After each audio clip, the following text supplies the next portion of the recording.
Happy New Year. Welcome into Fantasy Baseball today, and welcome to 2026. It still and is going to take a while. Sounds weird to say that number. Today is Tuesday, January 6th. When you are listening, I am Frank Stampfl, joined by Chris Towers and a special guest, the man behind PitcherList, newly married, I will add. Welcome to the show, Nick Pollack. What is happening? I think I actually asked for my wedding gift that Frank not do that anymore, or make it so that Chris always says Frank Stampfl that way. I don't know which one I'm going to get. But you can't always get one. Actually, you know what? That reminds me. I need to get your address. My wife and I forgot to bring a card to the wedding where those people. Oh my gosh, Chris. So I do need to. Yeah, I know. I got to say, what a man you are to come on this show, this absurdly popular show, and admit that to the world. It's a bad look. I'm not happy about it. I honestly didn't notice, and I'm just so happy that both of you were there. I think thank you so much for inviting me. I mean, there are many favorite parts of that wedding, but I think it was the moment I realized that there were only two people at that wedding wearing a red corduroy suit, and that was Frank Stampfl and Alex Fast. There was another guy in like a green velvet suit. And I was really disappointed that we didn't get a picture of all three of them together because it was right before Christmas. It would have been really thematically. But yeah, no, I will say my wife's job is remembering things. So I'm going to throw her under the bus on that one. Oh, wow. Nobody takes me seriously. So I'm not asked to remember things. It's the nice thing about being a ridiculous person. Everybody watching, listening, you know Nick Pollack. You know him. You love him. He's been on here many times before. Make sure to follow him on X at PitcherList, and make sure to check out PitcherList.com. Nick, what else do you have going on right now? Is there anything you'd like to promote before we jump in? It is January, which means I have a lot of work to do, and I will be doing all my work live on Twitch at twitch.tv/PitcherList, 8 a.m. in the morning, pretty much throughout the entire day, as I break down every single team's starting pitchers for the year, and I create my top 400. That's going to come out in February. So tune on in. You can ask all the questions you want. 8 a.m. Eastern time every weekday morning. Twitch.tv/PitcherList. See you there. Today on the show, if you haven't figured it out, we're talking pitching. So we've got general thoughts. We are taking a look at some of the pitchers that Nick likes more than others, maybe some that he's fading. We've got some smaller signings, still not that much going on, like Tyler Mahle to the Giants, whatever. We'll talk about it. Let's start with some of those general pitching questions. And Nick, was there a general theme or anything big picture from this past season in 2025, the pitching landscape, that maybe shapes how you rank or think about pitchers in 2026? I feel like every year there's a new lesson, but we forget that lesson the next year. And I would say the thing I'm really focusing on this season is about how to actually understand what upside is. I've considered upside 25% plus strikeout rate, right? Being a regular member of a rotation. But in actuality, if you really were chasing upside last season, it would have been the volume guys. It would have been the guys I talk about as Toby's typically, but Matthew Boyd with the Cubs, Merrill Kelly, and even Seth Lugo before he had the back problems later on. Ethan Eovaldi. Cameron, right? It's those guys are doing 170 plus innings of quality ratios, and thus they provide the strikeouts along the way with wins. And I'm realizing that has been a fault in my approach over the years, where I've only really considered it as upside for this year's, Connelly Early and Troy Melton types, and your Trey Savage and your young ones who are going to be the exciting thing. But I think about Jackson Jobe last year, not so fun. It was really hard for us to understand what to do with it. But these veteran pitchers who are going 90 plus pitches out of the gate, there's a lot of value in that. So I'm really trying to make a whole approach about wish casting as little as possible and getting as much good volume as I can. And what's crazy about that, Nick, is a lot of times the deeper the league that I play in, the more I will target pitchers like that. And maybe it shouldn't just be that way. Maybe it should be in 12-team leagues and head-to-head points leagues where volume actually matters so much. It's always been, all right, if I play in a 15-teamer, AL, NL only, I kind of want some of these safe, boring guys, high-floor pitchers, things like that. But you're right. Perhaps we need to kind of reshape how we think about some of those boring veteran types. And it's also the fact that, a lot of those, yeah, they're boring, and you might not realize at the end, whoa, this guy had a really good season. Though it's the same approach of you go for it and you see if everything is checking out okay, right? It's not saying that, cool, you just draft Merrill Kelly and you know you're going to get that. No, possibly he has a worse year and he has a 4 ERA and a 125 whip, the first time having a whip over 120 since, I don't know, 2021 or something like that. And yeah, you're going to likely get off that ship, though. What happens more often than not is like you get in the Jack Leiter train and you don't know what to do, and it's not nearly enough. It's not pushing the needle in the way that you want, and you don't know what to do with it. You feel like you can't let go of that guy. While I feel as if you're more capable of letting go of that kind of Toby type, you feel like, whatever, there's another guy like that I'll be able to get instead. I definitely feel like the hanging on to like the Jackson Jobe kind of bridge to nowhere pitchers have been a real Achilles heel for me in recent years. I think Roki Sasaki was that for a lot of people last season, just a total roster clogger where there's upside, or at least you think there's upside because they're young and they throw hard and they have good stuff plus ratings and all this stuff. But you do reach a point with a guy like that where, especially if you invest a lot, if you pick them 220th overall, it's like, who cares? Exactly. Well, that's a whole other conversation. People, but when it's go ahead, 100th like Sasaki was last year, you end up stuck. You end up kind of in limbo with these guys, because what you don't want to happen is you drop them a month later, they're healthy, they figure it out, and they're on someone else's team. And it ends up being a kind of a limbo of sorts for fantasy. You want to live in Park Slope where people are settling down and they're comfortable and it's nice. You know what you're going to get. And you don't want to live in Williamsburg where there are hipsters, headache-inducing pitchers stifling the entire roster. There you go. Yeah, the hipsters all got moved out to Bushwick, by the way. Yeah, I know. Right? We all got priced out. Yeah. Update from Chris, live in action right now. Ridgewood, if you're really hip. Ridgewood's like the next step. Don't even. Which is crazy because my family still owns the house there, the house I grew up in, which is now being infiltrated by hipsters. All these hipsters. I mean, you know what? You went to Jersey, Frank. I can't believe it. That's true. You left the state. I can't believe it, Frank. I had to get out. I want to ask you about specific pitch types, Nick. Is there anything that you see on the horizon, right? A handful of years ago, the introduction of the sweeper, or perhaps, changing of the name of pitches, whatever it might be. Everyone loses their mind, by the way, about sweepers.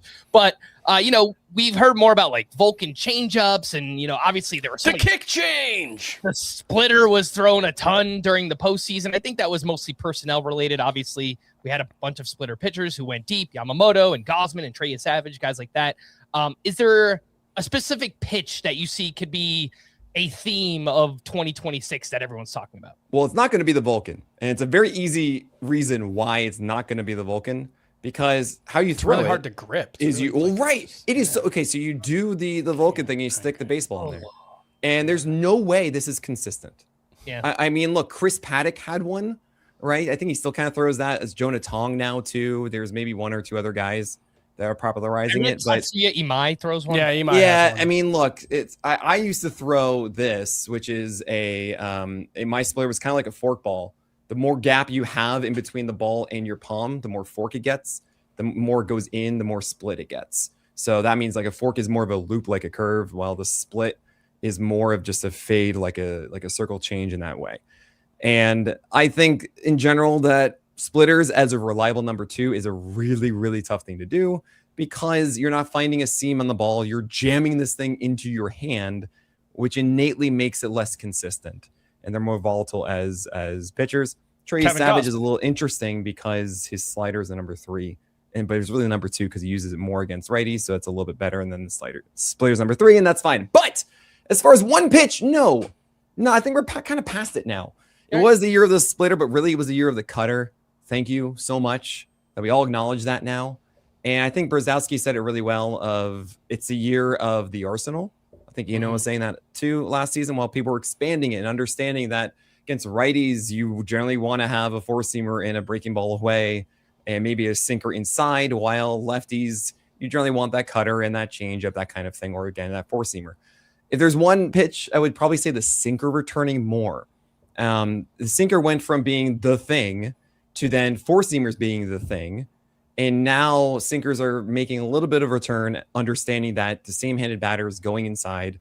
It's really good. I'm seeing more and more lefties recognizing that to help with their bad four-seamers, essentially. And I think we're going to keep seeing that trend. I feel like we used to have a joke. This is going back a decade now when Heath Cummings was on the show. The Heath's Nips was what we called it. The no intentional position strategy.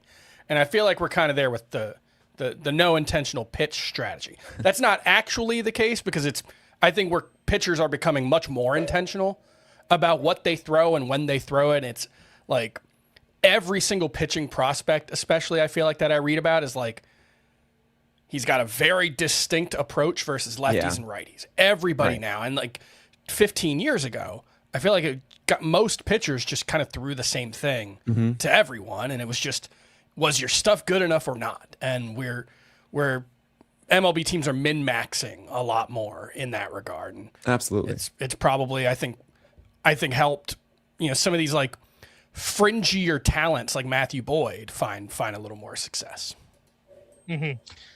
Nick, we know pitcher injuries are quite unpredictable and they happen very often. Prior to last year, Logan Gilbert and Corbin Burns, two names we would have considered quote unquote safest pitchers year in and year out. How do you account for injury risk when ranking pitchers? Should we just rank based on talent? I had this idea from last year, and you could correct me if I'm wrong, that you were just very much so like, hey, injuries are hard to predict. Let's just draft the most talented guys. Yeah, you're not wrong in that regard. I was certainly throwing it more into the wind last year, and I feel in that case it was actually very good. Chris Sale and Jacob deGrom were guys that got major injury dings. However, Garrett Crochet, you were really great. aggressive. Garrett Crochet, I had him. I think I'm at 2 last year. I have him at 1 right now, and that doesn't matter. I'll be honest with you, because I don't encourage you to draft a pitcher in the first 4 rounds of your fantasy baseball draft in 12-teamers. And I understand that many people have the idea of I need one anchor and then I go on. The thing is that one anchor, oh boy, you better be right. And I hate what I'm about to do, guys. I absolutely detest myself. But it's the same thing as saying my whole pitching staff is going to be just reliant on the first round of my fantasy football draft. And oh boy, you have no idea who's actually going to be that good, because it's ridiculous. It's like half of the guys are terrible and half of them are not. And it's that way with pitching too. You look at a lot of the top 10 guys, some of them just get hurt. Some of them are that rock, but it's not the way I would go. I think hitters are much more reliable than pitchers are. And then when you get to the 5th, 6th, 7th rounds, you actually will be able to find a lot of talented guys that are not very far off from those rocks. And the gap between the hitters in the 2nd round versus the hitters in the 5th, and then you look at it with pitchers the same way. Hitters are just far above in the 2nd round than their 5th round counterparts. So the one thing I will say, because I've done some research on this and it's influenced my approach, and the thought process behind the anchor pitching idea would be, and it didn't work out as great last year. So I've been, I'm looking forward to diving in and seeing what was different about the player pool last year. But historically, the 10 years or so that I've been looking into this, it's been, and it's actually very true of running backs as well, ironically. Oh no.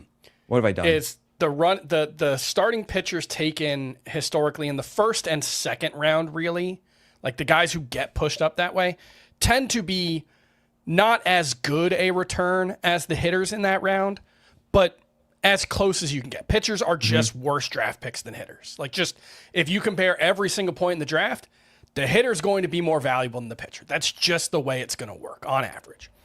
The problem is it's those guys from the 3rd, 4th, 5th, 6th rounds who actually aren't any better historically than the guys in the 10th, 11th, 12th rounds. I mean, they're a little better, but on the whole, on average, it's that 2nd tier of pitchers, and this is the RB dead zone. I've called it the SP dead zone.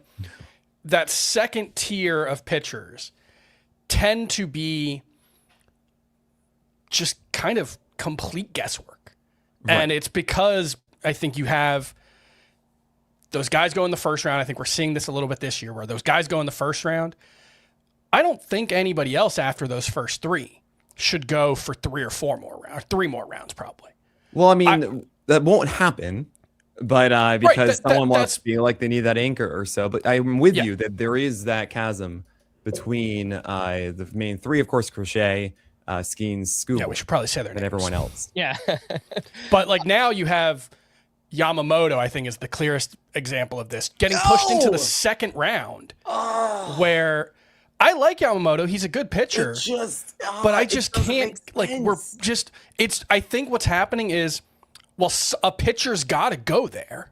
I know. This is okay. And so, well, he's the one, so we'll just push him around ahead of everyone else, and it just doesn't make any sense. I'm sorry to interrupt you. I apologize for that, Chris. I don't want to waste breath on this because the top 10 pitchers or so, because it's not really the way to be successful in this. What do you guys think is the number 4 SP and the one you want to get in the 4th round, 5th round? Go ahead, do that. I'll get, I'll have my writing about those, but I'm not drafting them.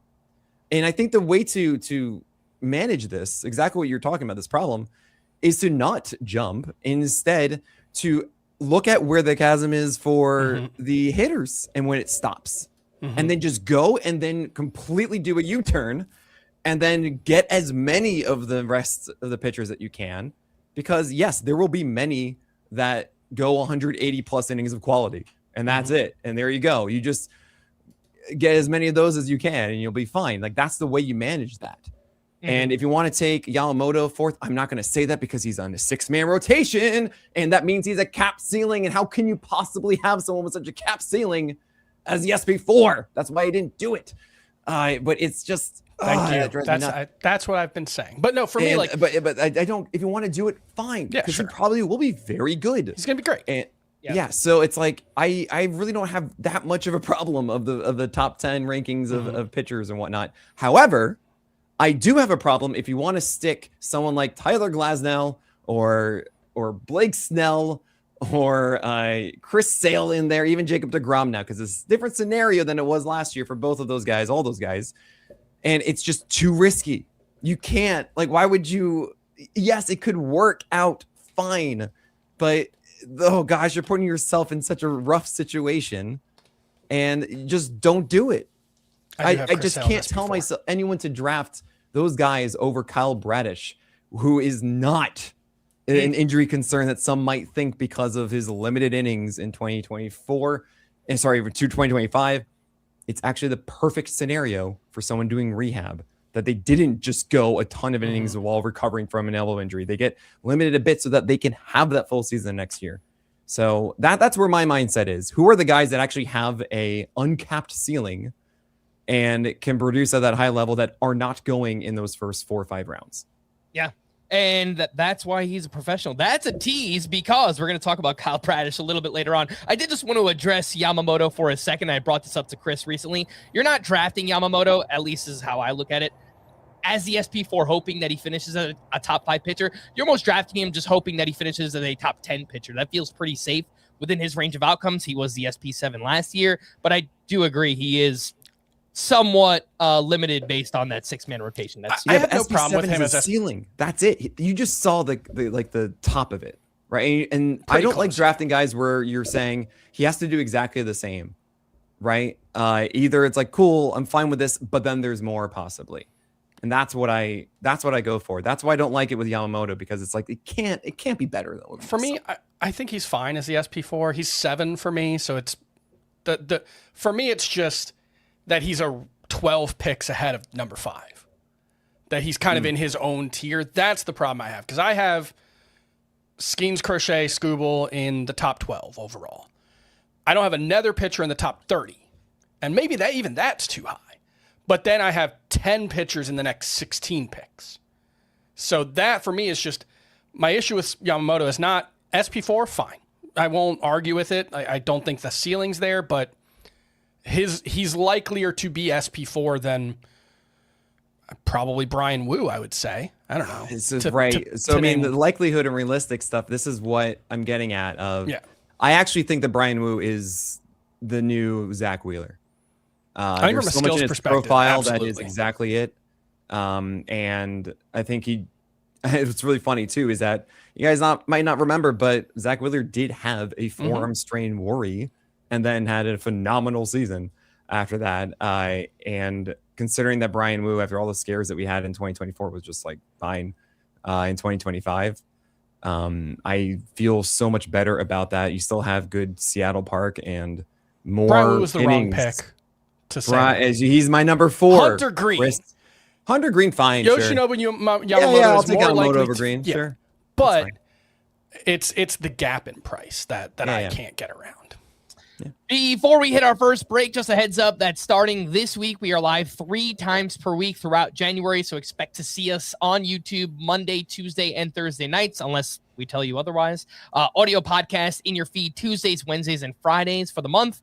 Also, Happy New Year. Whether you're watching or listening, your New Year's resolution should be to subscribe to our YouTube channel if you haven't already. Last year, we had the goal of 30K by opening day. We smashed right through that. We got to 33K. Our goal this year, 40K by opening day. Help us make that happen.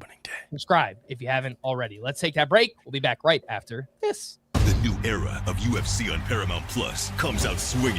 The highlight machine collides with the Liverpool Phenom, and the Hall of Famer returns to take on the Bantamweight champion. UFC 324, Saturday, January 24th, only on Paramount Plus. Welcome back in Fantasy Baseball today. All right, let's get into what people actually come here for. They want the player takes, the pitcher takes from Nick Pollack, and you already kind of stole my first question, so I guess we don't really have to talk about it too much. But a big question this offseason is, who is the SP4 in fantasy? Who should be drafted as the SP4? You just mentioned that it's Brian Wu, so I don't know if you need to expand any further on that. I was just trying to save you time, Frank. I was trying to do you a solid. I love it. I got you. Yeah, Brian Wu, you mentioned big history of arm injuries, and then poof, he became a workhorse here. 6+ innings. The workhorse. In 27 of 30 starts last season, including his first 25 of the season, which is crazy stuff. Nick, do you worry at all about the pec injury that he suffered late in the year? He did return in the postseason as a reliever. I think he had 1 or 2 appearances. Do you worry at all about the pec injury that ended his regular? I mean, the fact that he came back. So no, I think it's one of the things that and I talked about when it came about injuries. I actually, this is a very good segue into a quick note on injured pitchers at the beginning of the season. I do a giant table for injured pitchers. I don't do the list in season with injured pitchers. I think it's just too hard to rank them. So I have a giant table that says these are all the guys that are currently missing at least 1 start. If you look at that table, there are so few that are actually worth your time to draft and to hold on to when they do come back. So few. Honestly, the only one that I really wish I had was Ranger Suarez, and nobody was going to be aggressive on that one. No one's going to say, hold on a second, it's Ranger Suarez, that's the one you want. So the number one thing about injured pitchers is making sure they come back and show that they can pitch before the end of the previous season.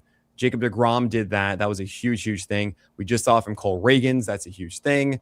And seeing Brian Wu pitch after that injury is a huge thing as well. Mm-hmm. So we know you like Brian Wu, obviously, even though you're not going to draft him. We know you're not going to draft pitching early based on your strategy. But another pitcher that you really like is Kyle Bradish. Also mentioned his name. Again, saving a lot of time. But he kind of feels like this year's hype guy. It feels like everybody loves Kyle Bradish. No. I do. Chris does. Scott does. And perhaps you love him the most. You have him as your SP14. The biggest question that I have with Bradish is the innings, but you mentioned you're not really worried about it. This is one of those things where you want to see the guy have limited innings when they come back from Tommy John, and teams are not going to, teams are just going to have to let them go. Like, you really think that they're going to have Kyle Bradish start at the beginning of the year and then just say, okay, cool, we're going to take a break in July? It's just, there's not a chance. And it's not also like he's 24. I think there's a lot of parallels that are made between returning from Tommy John and the innings in the previous season, and also rookies who have yet to ever have any sort of workload. It is not the same. If you've done the time in the past, you are going to do the time again. And that is the assumption of teams. So Kyle Bradish Sure, he might have 1 or 2 games of maybe 75 pitches instead of 90, and might be a little extra cautious here and there. But I think he's just going to be Kyle Bradish. He had his slider back last year in the same way that you want to see it. He's going to be on probably a winning team. Orioles, I mean, we know what just happened, but they should be a winning team. Good park to pitch in. It's exactly the kind of scenario I'm talking about, a 90-pitch plus guy. And I looked at it and went, hold on a second. I'd rather have that than Tyler Glasnow, than Blake Snell, these guys that I just do not know where I'm going to be with them throughout the season. Yeah. Kyle Bradish, by the way, in case people need a reminder, his last 14 starts, which combines 2024 and 2025, a 2.65 ERA, 105 whip, 12.6 K per 9. He has thrown a total of 71 1/3 innings over the past 2 years, but he did throw 168 2/3 back in 2023. So I would probably expect, 160 plus from Bradish. The Orioles are relying on him too. They kind of really need him to be that anchor, that workhorse, that ace of that pitching staff. And I think they're going to lean on him quite a bit. Chris, I'll throw it over to you. I'm a big fan of Kyle Bradish. I actually thought I was going to be higher on him than consensus. I have him as SP21. He's SP23 right now. So I think I need to move him up. I'm surprised he's moved up. And as Nick's saying, SP14 for him. I look ahead of him in the rankings. There's Kirby, there's Snell, there's Webb. Well, there's Kirby. I need to see him in spring training and see if he has the full arsenal back, because I think that was a big thing with him. I don't want the full arsenal back. Okay, here's my thing. It's less about the changeup or splitter being big weapons for him. For me, it's the fact that he could not throw either of those 2 pitches coming back from the shoulder injury suggests that he just wasn't right. Whether it was he wasn't 100% healthy or what, he just didn't have his full arsenal, which suggests to me that something changed. His arm slot was lower. Yep. And I think that makes throwing splitters harder. But yeah, go ahead. That's a fascinating idea. I never considered that, Chris. His velocity was fine. Well, no, I've been banging the table for a long time for George Kirby to do what I call the Blake Snell blueprint. That is throw fastballs up and then your secondaries down. Specifically with his slider. I think his slider is really good, but he hasn't been able to command it and put it in the right spot over the years. And then he came back from the injury and he finally was able to. And he was going 4-seamers and sinkers with sliders impeccably placed. And I like that slider more than the curve and more than the changeup. And what I saw was someone who suddenly, out of nowhere, finally found his rhythm of command with 4-seamer sinkers and sliders and just leaned into that. Was able to do the sliders against lefties too. And that's what it was in my view. It was like, well, right, I like this more than the curve and change. But I do also understand the idea of like maybe his shoulder injury affected it so much that he had to do that. And he wasn't able to throw the splitter and the curve as well, because if you are doing that lower arm angle and the shoulder is saying absolutely not, we can't go higher. Yeah, the curveball needs to come out over, and the splitter, well, splitters on the side are not good. This is when you see those weird horizontal ones that go instead of dropping. That's because the pitcher is getting on the side of their splitter and they're supposed to stay on top of it. So when they tilt like this, that's where you get that weirdness and it's easier to hit. So I can understand that if you're getting more on the side, you're going to be more on the side, right? Lower arm angle. So that's an interesting point. I hadn't thought about that, Chris. I like that. Yeah, and he, for the record, he dropped his arm angle from 37 degrees to 29 degrees, which is one of the bigger drops that I've seen. Yeah. That should really help the 4-seamer, though, because that helps with his height-adjusted VAA, makes it flatter coming in. Well, I mean, the 4-seamer was very good. I don't know if it was better than the year before. The metrics were fairly similar. 293 xWOBA both years, whiff rate right around 31%.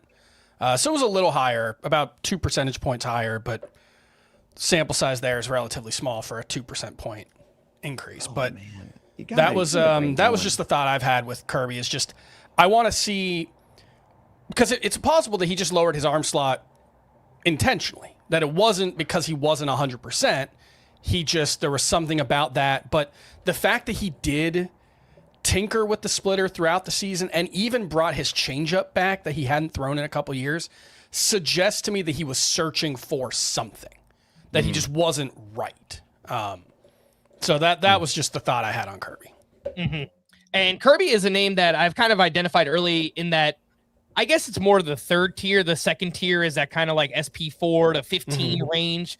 But even, and I know we spoke about how like typically this range in ADP is not great, but based on early ADP NFBC drafts, Kirby, Max Fried, Logan Webb, they're all going in rounds 5, 6. Even like Cole Reagan's, Hunter Reagan's there. I love Reagan's there. Like Reagan's, let's go. Where's Scott White?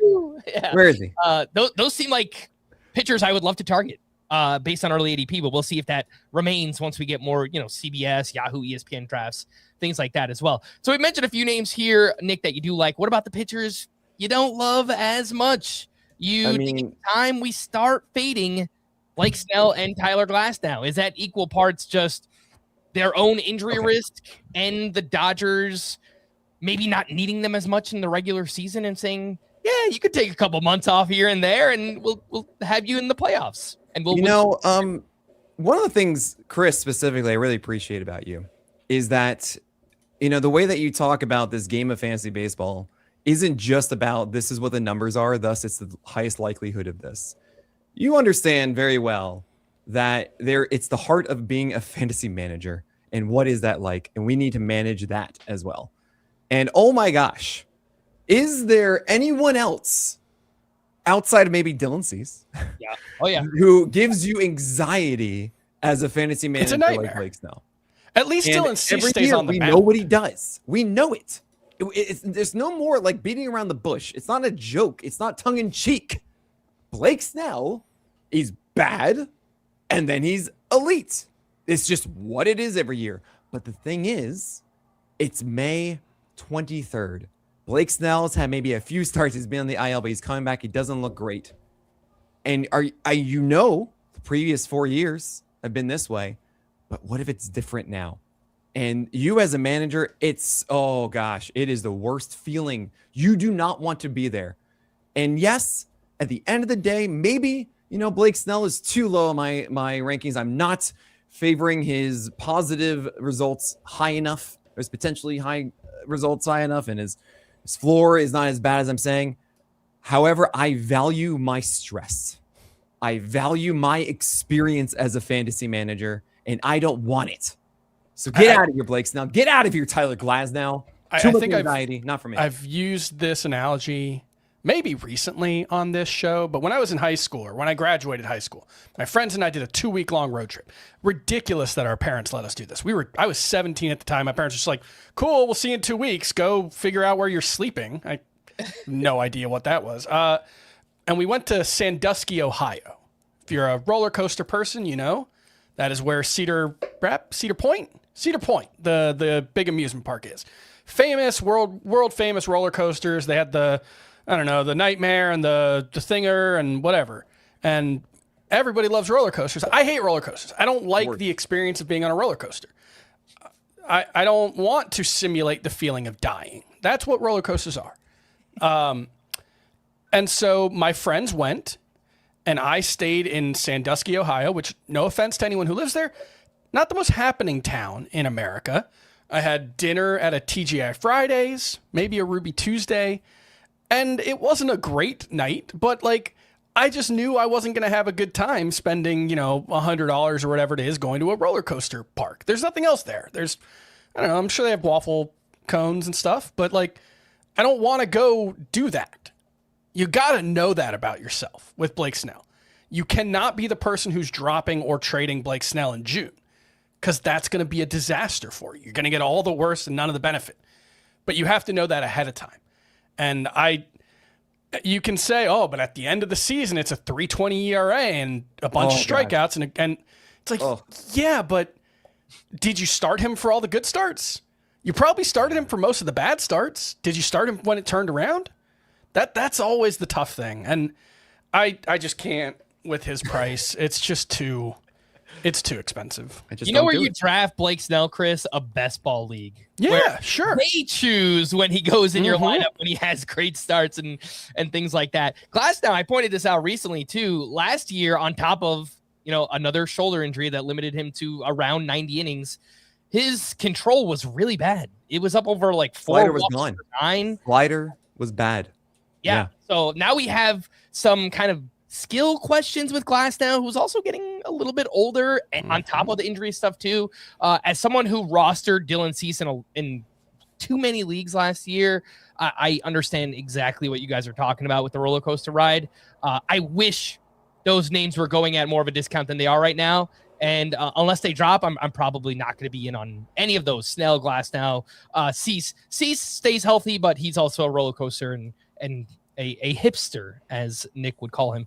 2 other names you mentioned to me via text. I texted you the other day, Nick, and sent me over all these great names. 2 names you think are overrated based on early ADP. Noah McLean. Oof. People are not going to like that. And Spencer Strider. So McLean is your SP 39. Strider is your, wait for it, SP 80. SP 80. So just to compare that to ADP, McLean is SP 26. So you're a little bit lower on him. And Spencer Strider, you're just completely out on. Why? Okay. I'm going to handle the Strider one first. I really thought about this one a ton. And here's the thing. Spencer Strider was a 2-pitch pitcher, okay? 4-seamer, absolutely elite, with great verts, great velocity, all of the things you want, and then an elite slider underneath it. Then he goes and has Tommy John, and he comes back, and what does Spencer Strider have? Well, the slider is slower, but he still commands it well, but the 4-seamer has lost velocity, and it's lost a significant amount of vert. And I put this out, and I've asked everyone I can think of this question, and I've gotten no one as a response. There has not been a pitcher who has returned from Tommy John, who formerly had an elite fastball, returned from Tommy John, did not have that elite fastball, and then in the next season got it back. There is not a single one. And if you were going for Spencer Strider, what you're doing is you're saying he's going to add something. He's going to just be a different pitcher, and it's going to be great. It's really unfortunate that he had this amazing game against Rocky Road. That is, the Colorado Rockies on the road are the sweetest thing you can possibly imagine. And he had 15 strikeouts, I believe, to one-up Grant Holmes, the real estate broker. Oh, yeah. The Grant Holmes, the day before. So that really made people believe that he's actually really good again. No, that was just absurd domination with sliders. And by the way, the right-handed lineup could not handle any sliders. Because any breaking ball down away, that's just how you destroy the Colorado Rockies last year. Spencer Strider, he's fine. And what happens every year in our preseason rankings is that all these guys that we actually are like, hey, they could be drafted, are going to be around like 70 and 80 and 90. But then you get 1 month into the season, the guys who are like 120, 130 are here because all these other pitchers are injured. Guys who are in 70 and 80 all of a sudden come up to 50 and 60 all the time, right? But if I'm drafting, I just can't do that. I just can't go for Spencer Strider. Why would I chase that instead of someone else who actually has a chance for a higher ceiling? I know, crazy, Spencer Strider, but I just don't believe that the fastball is going to return. It's just never happened before. So I'm out. I totally get that. We did overvalued players based on early ADP last week, and I brought up Strider. I just need to see something in spring training. There's absolutely no chance I could draft him where he's going right now until I see either, velocity is back, the shape on the fastball has improved, a reliable third pitch, which he doesn't have either. So until I see one or multiple of those things, I'm out at this current cost on Strider as well. And I just want to add, not like results. I don't want to see good results in spring training for him because we need data. We talked about velocity we talked about this shape readings. Yeah, we talked about this last week. He had that start against the Red Sox in spring training where he struck out, I think 9 in 2 2/3 innings or so. It was the math that doesn't work out. Really fun. Yeah. It was like he struck out like 8 of 11 batters that he faced or something. It was crazy. And like his ADP just shot up like 40 rounds and like 40 picks immediately. He was like 150 before that. He was like 70 after that. And if you actually watched the start, I think they had like 2 major leaguers, and that was including like Christian Campbell and Vaughn Grissom. I think we're like the 2 legit major league players on their roster. And 2, he was averaging like 94.5 miles per hour with his fastball. And we all just assumed, yeah, but that'll get better. It's his first start back. And it never really did. Nope. And like, I just don't think he can be that guy if he's 2 to 3 miles per hour below where he was at his peak, which is what he was last year. Mm-hmm. Nick, another one of those hype pitchers this season is Nolan McLean. His ADP is right around 100, man. He's getting pushed up. You think he's a little bit overrated early on. Why is that? Oh, man. Okay, so there's a couple reasons for this. And I'm not saying he's bad because I have him in my top 40, right? This is a case where we have 8 starts of a guy, and he's not showcasing the skills that we normally see with someone that we get really hyped about after just 8 starts. With Nolan McLean, he does not have the whiff ability against right-handers, but his sweeper, Nick, against right-handers last year, you're not going to believe this. His sweeper, thrown 32% of the time, had a sub 6% swinging strike rate. That would be bad for a fastball, right? Yes. Oh, yes. Absolutely would. Now, high called strike rate, as my cat Cashew is probably going to come into frame right now. She hears smart advice and she just comes on over. But 24% called strike rate, fine. As someone who created CSW, that stat, I'll be the first to tell you that called strikes are less sticky than swinging strikes, and they are part of the equation, but they can't be the only part of the equation. So that should not stick around. He throws guys more often than he should with it. And his fastballs just generally are not that good. The sinker against right-handers is good. I'll give him that one 100%. I love it. But against the lefties, what is the plan? He has a curveball that is inconsistent. It has a 20% strike rate, but it was a sub 50% strike rate. Sub 50%. Yes, he got whiffs on it, but it didn't do anything good consistently. Sinker got hit a ton. We have a stat called ICR, which is ideal contact rate. Pretty much, did the hitter hit it well or not? Not just all of a sudden amazing like barrels, like sweet spot, everything else, solid contact. You want to be at like 35% on a pitch. That's like, oh, nice, good job. Sub 40, that's really the ideal. It was near 50% on his sinker at 22% usage against lefties, and the four-seamer was barely used, 12%. Like, that's his main approach against lefties, right? Is that curveball and sinker and the sweeper that had a sub 60% strike rate, not consistent. The skills are not that good. He just doesn't have this unbelievable put-away pitch. He doesn't have the greatest fastballs. And the results were really nice for Nolan McLean. They were great. It was 8 starts. It wasn't a full season of this. It was a perfect example of a good pitcher that had a great run. And I think it's not wise to chase that. It could be a really good draft pick for you. It absolutely could. He could make some more adjustments. He's only been pitching for a few years, so the idea is also that he's going to develop more, which I like in theory. But if you remember from the top of this podcast, I don't want to wish cast as much as I can. I don't want to have to lean on that development. So I'm at a point where I say, look, he's good, but I'm not going to turn down someone like Framber Valdez for Nolan McLean. I can't believe I'm saying this, right? Like, even Nick Lodolo, who just had a miraculous season, phenomenal, and he did it by command and getting better and having the rhythm and showcasing skills I would much rather have than Nolan McLean, because Nolan McLean hasn't done it and does not have the raw skill set that you want to see from someone that has such a good run. The ones for me are the other second-year pitchers. I have McLean and Mizurowski and Schlittler and Bubba Chandler, Trey Savage and Chase Burns all basically next to each other in the rankings, which is, I'll admit, kind of lazy. Whatever, it happens. But it's also to make a point that I think you're chasing upside on all of them. I don't see a big reason to like jump any of them ahead. I do have Chase Burns a little ahead because I'm really, but like Chase Burns is going a couple rounds after Nolan McLean. If I'm going to chase that, I'd rather do it with the premium stuff. I'd rather do it with McLean relative to price. I'd rather do it with Mizurowski, who's going about 25 picks after Nolan McLean. I like Nolan McLean a lot. I've made this comp before, but I think he's more Logan Webb than, I don't know, Garrett Crochet. Yeah. Well, it's interesting because like Logan Webb is a very specific kind of arm. And so it's harder for me to say that one, but I think I understand what you're getting at of being like, he's more going to be your volume arm and not your big strikeout arm. Mm-hmm. He's not going to be your overpowering arm. And I do agree with that one. It's really just hard to buy into a guy that does not have an overpowering fastball and somewhat questionable breakers. That's really the end of the day. It's like, what is it that we're saying is just such an amazing skill of Nolan McLean? And I can't really tell you yet.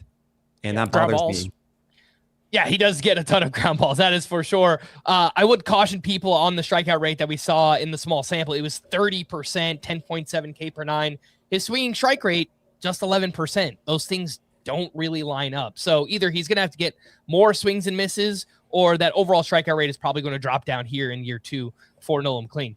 Let's take our final break. When we return, quick run through the news and notes. We'll talk about a few more specific pitchers. We'll do all of that right after this. When you need your sports news all the time, we've got breaking news to bring to you. CBS Sports HQ gives you a snapshot of all the sports that matter to you. When you need your sports in a snap, find it on CBS Sports HQ. Streaming free anywhere you are.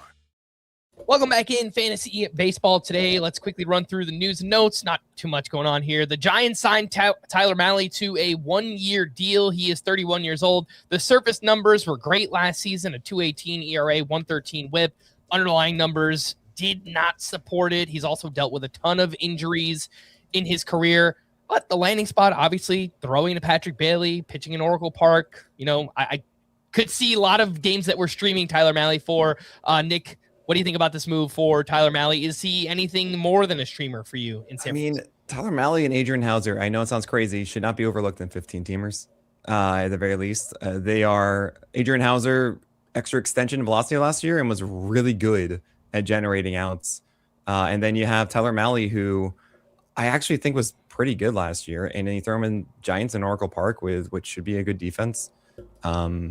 I think this is a potential 12-team snag at the end of your draft if he is still that SP3 right now for the Giants with Logan Webb, Robbie Ray, Tyler Mahle, Adrian Hauser, and Landon Roop, according to Roster Resource.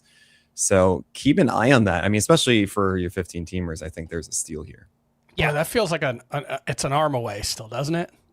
Oh, yeah. Wouldn't you feel better if Mahle and like I think the young guys in San Francisco are all kind of interesting, but I don't love any of them.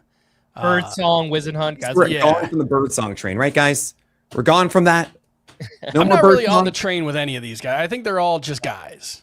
Roop is interesting. Roop actually kind of has an Aaron Nola profile, which is pretty fun. But it's just like that would have been a nice spot for Tetsuya Imai.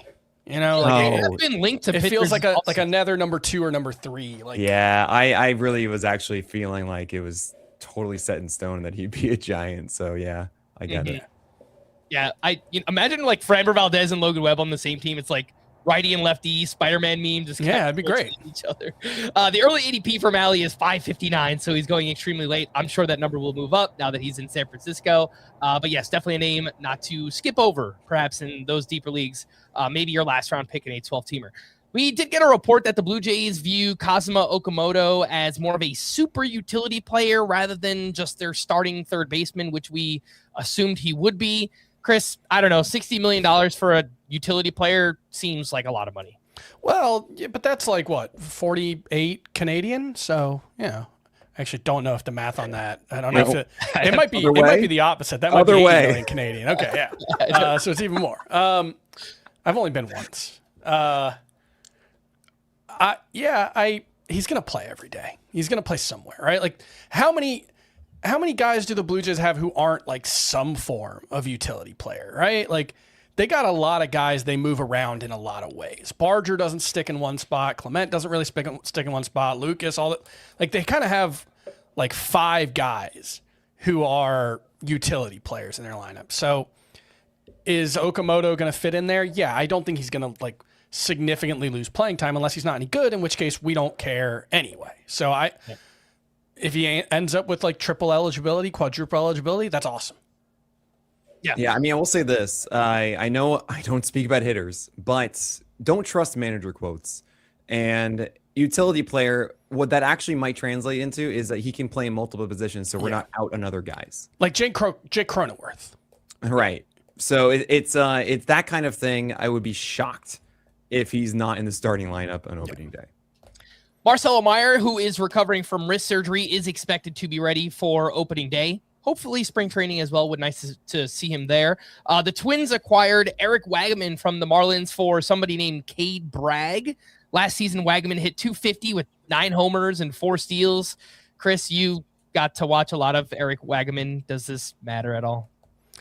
There are reasons to believe he's one of the few hitters who legitimately can handle lefties really well, but can't really hit righties all that well. There aren't that many of those guys, actually. But I think he probably doesn't matter for fantasy, though. Yeah, I mean, there are a bunch of platoon possibilities here on the Twins, like Matt Wallner, Trevor Larnach, guys like that. So most likely a short side platoon when injuries happen to the Twins. Perhaps we get more playing time from Eric Wagaman. We did have a bunch of players sign minor league deals with invitations to spring training. Don't think they matter all that much, but I'll mention some of them here. Jared Kelenic with the White Sox, Paul DeJong with the Yankees. Anthony Volpe is going to start the year on the IL, so I don't know, maybe. Christian Arroyo with the Mets, Orlando Arcia with the Twins. Arcia couldn't do it with the Rockies, so it's probably not going to happen for him. We had some players claimed off waivers as well. The Orioles claimed John Kenzie Noel, and the Nationals claimed Joey Weimer. Let's get back into some pitcher takes here. We'll do a little rapid fire. And back to the pitchers you like. Let's get positive again here, Nick. Ryan Pepiot as your SP24. Drew Rasmussen as your SP26. I like Pepiot a lot as well. Not as much as you. I have him at SP36. Is it just you're higher on Rays pitchers because they're going back into Tropicana and strikeouts and stuff plays it better there? Because that's what I'm thinking. Oh, that's 100% correct. And the fact that Ryan Pepiot still had a productive season, despite what he said to Ian Osiris that he just didn't know where the pitch was going in George Steinbrenner for what was going to do, while Tropicana is the equivalent of a pitching lab. That is, It goes exactly where it should. That sounds wonderful to me. Ryan Pepiot has a phenomenal four-seamer that just gets amplified in Tropicana, and then you also have his changeup and his slider and cutter. It's, I think, a great scenario. They're going to use him as an anchor. He won 160 innings last year, Ryan Pepiot. This, to me, is a productive arm that has the possibility for more next year. And Drew Rasmussen, as well, he's really solid. I go back and forth on the idea that he's going to throw more innings or not, because I would not be surprised if the Rays said, cool, you just did about 140, 150 this past year, and that's great, 150 on the dot, but we like that you survived the year. So you know what? Let's just kind of do that again. It might be about 160 when removing the 4-inning games or so that he had and turning those into 5 or 6. But Drew Rasmussen consistently is just really hard to hit. And what's even better is that he didn't have his feel for his curve or his sweeper last year. It was really just cutter, four-seamer, and sinker. And there is certainly a possibility, on top of whatever I'm already accepting of Drew Rasmussen just repeating last year, that he could increase that strikeout rate if those pitches do return for Rasmussen. So both of those guys, better scenarios. I already liked what they did. It just makes a lot of sense. One thing I do want to add with both of these guys and anyone that we talk about on the Rays is they're in such a weird spot right now. I just they feel totally rudderless, and it feels primed to get blown up. And it kind of did last trade deadline. I think I would say better than 50% chance. This is just total guessing, but I would say there's a better than 50% chance that Drew Rasmussen doesn't end the season on the Rays. He's getting about a $3 million pay raise for 2027. You start to get close to double digits, or 7 digits, I guess, on a contract with the Rays, and that's pretty clearly a sign that they're going to get traded. So I think Rasmussen probably gets traded. Pepiot, first-year arbitration. Maybe they hang on to him, but I don't think anybody on the Rays who's making more than $1 million is safe from getting traded this year. So that's the only thing I would add just as context for them. One pitcher who won't be in Tropicana Field this season is Shane Baz, who was traded over to the Orioles, who you actually recorded a reaction video at your wedding with other fantasy analysts. I couldn't find you guys. It was like a day or two after Shane Baz got traded, which is hilarious. Did you leave by then? What was this? I was like, who's around right now? I don't know where Frank was. I think I was with Frank's wife and my wife at our table just talking. Oh, man. All right, whatever. I tried to get you guys and Samolsky to do it as well, and some of the PitcherList guys, and I found Eno, Spore, and Fast. But I think with Shane Baz is, again, Steinbrenner really just disrupts you. And I want to make clear that it's not just about the home games at Steinbrenner Field. It prevents you from getting into any sort of rhythm when you are pitching in a different environment both ways. So you go out and maybe you feel okay for a moment, but then you're feeling worse because you don't feel confident in the first place because you just pitched in George Steinbrenner Field. So take him out of that. It should be better. It is a good park with the Orioles. I think also the Orioles are going to lean on him. I don't think we're going to see him limited as much as we just saw or have seen in Tampa Bay. And I do like the fact that Baz recognized his slider is not what it used to be and turned it into a cutter. Much better there. I hope the four-seamer can get better. That is the biggest concern I have with Shane Baz. And I'm not as high on Baz as I am the other two in Rasmussen and Pepiot. But this is the funniest part to me. If you remember the Orioles from 2015, 2016, Dylan Bundy, not allowed to throw that cutter. He goes to Angels, has the cutter, and he's amazing for a year, right? Well, now the Orioles might encourage Baz to throw the cutter. So I would love to see that. I would love for him to become less reliant on the four-seamer just a little bit, maybe add a sinker for right-handers too to help deal with them. But I think that this is going to be a productive member of your 12-teamers. So I would be fine drafting Baz, just not as my like SP3 or 4, which I don't think you need to do. No, but, I think he's going to help all your teams.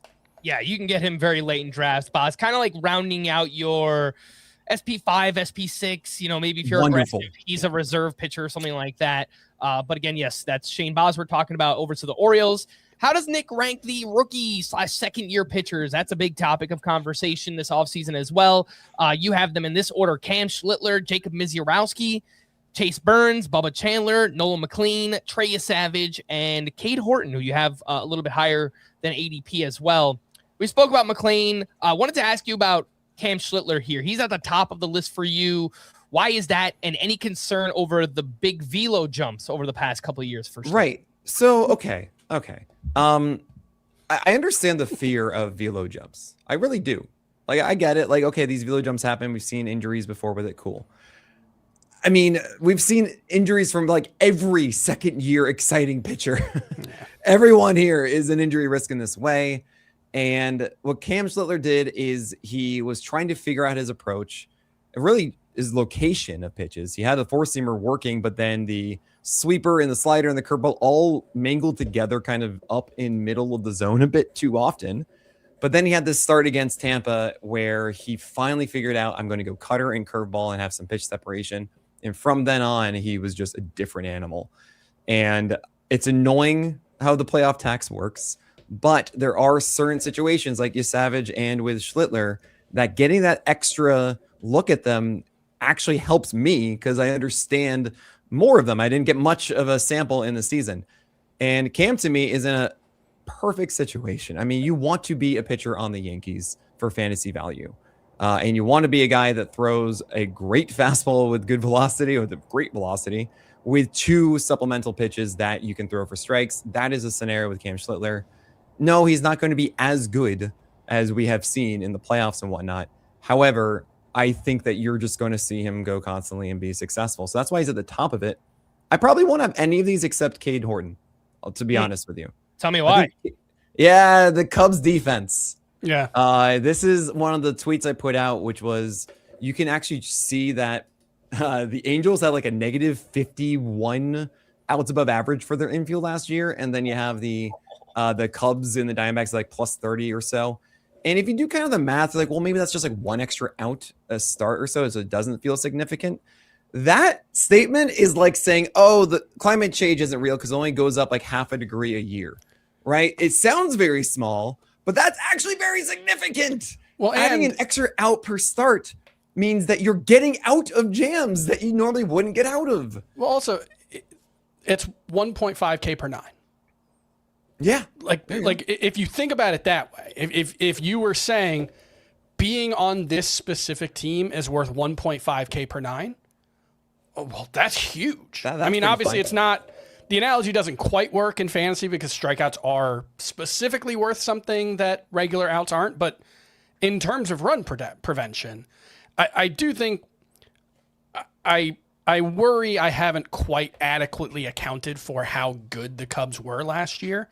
And there are some rumors about Nico Horner getting traded that are a little worrying because you have a shortstop playing second base. That's awesome. You have a shortstop playing third base. That's awesome.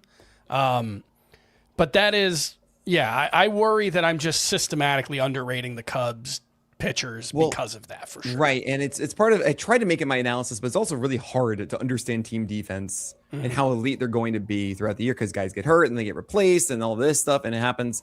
But this also explains the Diamondbacks having a lot of success with their pitchers for a few years as well. Rangers last year had that, especially in Arlington as well. And with Cade Horton, he actually has a wide arsenal. It doesn't really seem like it is at first, but he manipulates his fastball in two ways. One has more cut action and one doesn't. And then his slider kind of is a curve and a slider itself, or even a slider and a sweeper. And it's actually this mini looking Justin Steele. And I would do my sound, if you can hear it, of me saying Justin Steele. No, we didn't hear it. But if absolutely not. But Justin Steele. And he's going to come back at some point this year, sure. But he's the other sided Justin Steele in this way of manipulating the ball really well and working with his defense. I think also the strikeout rate can go up. I don't think that he is as low as like, what was it, 19%, 20% that we saw last year. I think that certainly should be better with his breaking stuff. And you have an outs guy. You have a good volume guy with a production already, with more to go, with a great team situation. That is why I'm in on Cade Horton.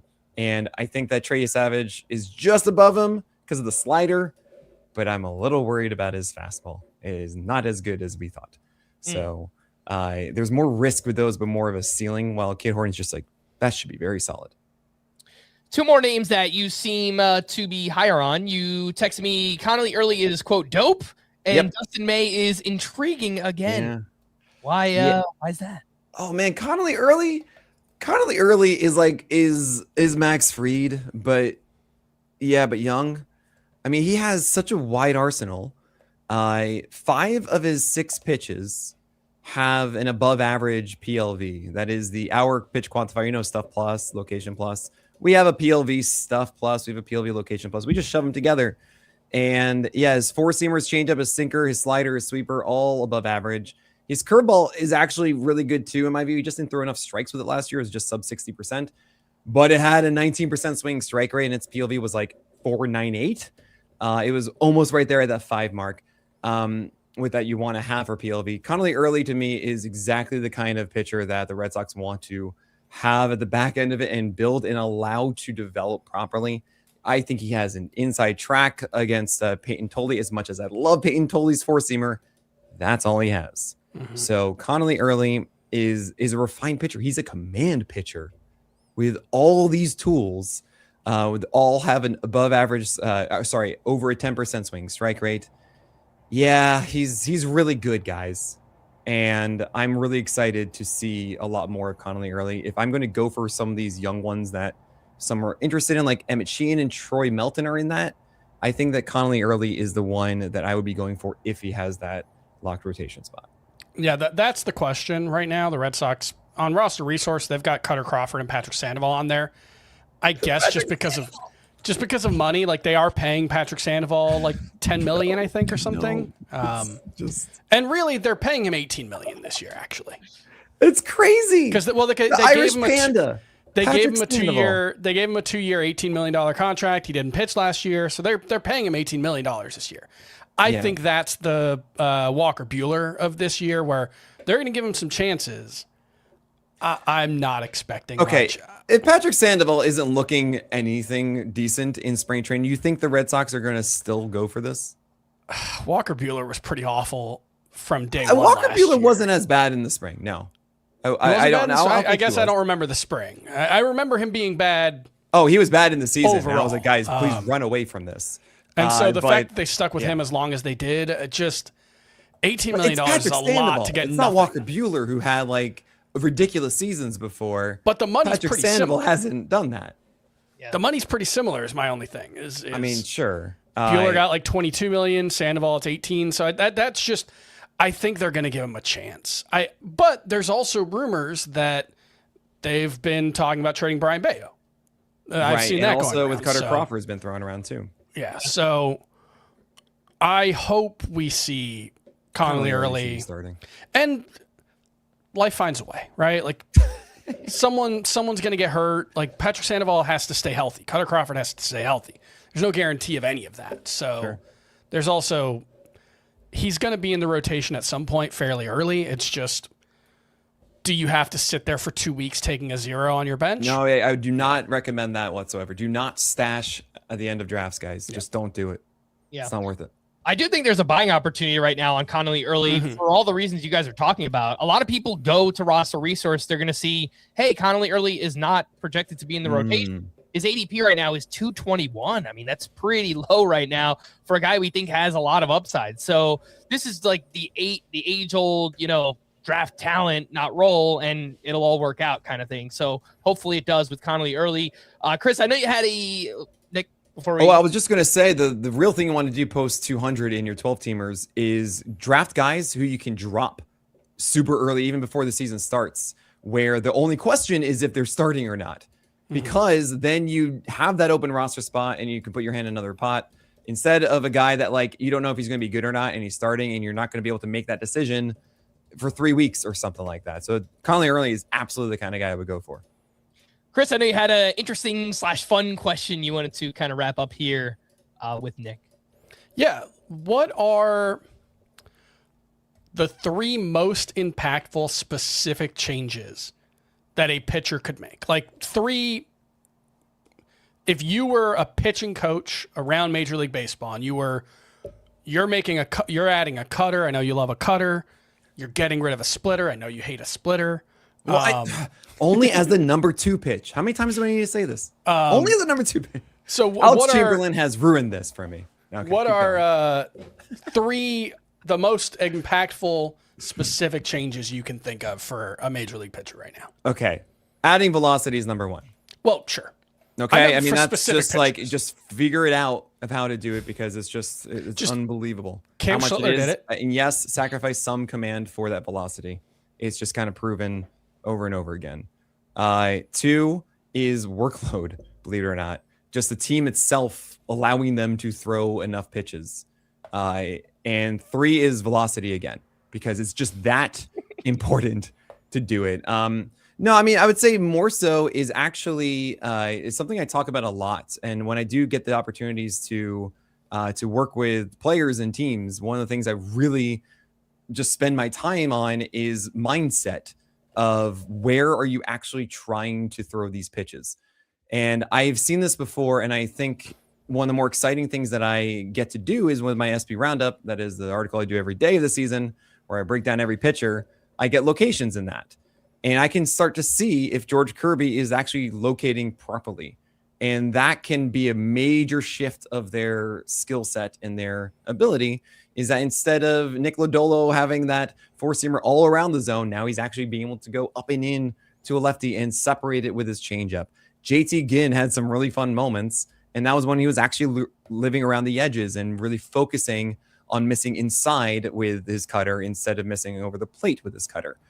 And that is actually one of the major things that you can see season to season of that kind of approach can make such a big difference. And it's less of changing what it was and more of making it good. That is, instead of going from this corner to that corner, change it from, okay, this is all over the plate, Cam Schlittler. Can you please locate that curveball down? Thank you so much. You're much better now.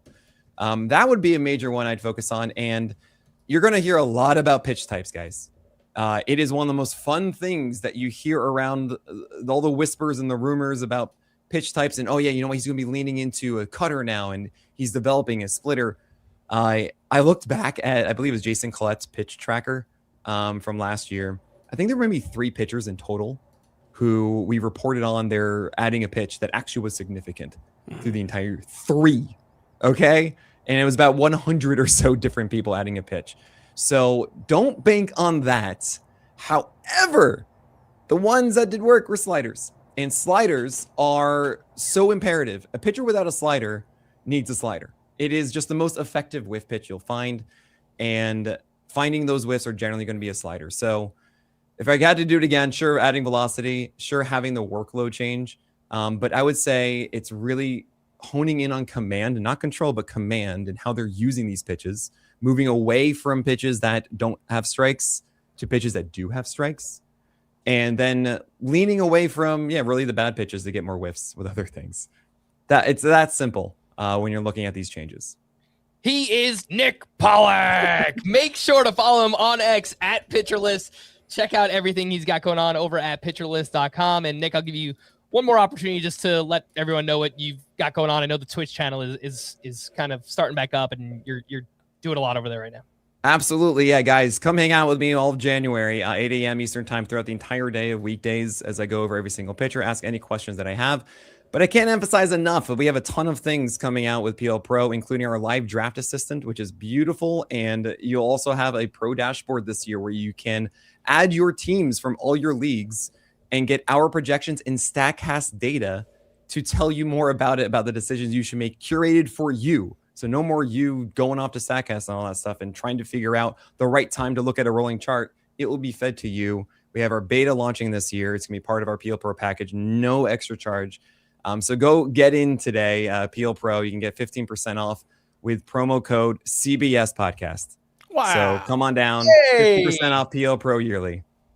All right. PL Pro is a great product, by the way. I use it a lot. Thanks, Chris.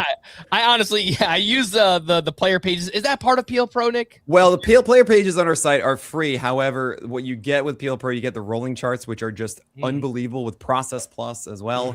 You get live data that is actually data that you want to use, like IVB and extension and location plots for lefty, righty, all the good stuff that I use in my roundups. You get that every day too.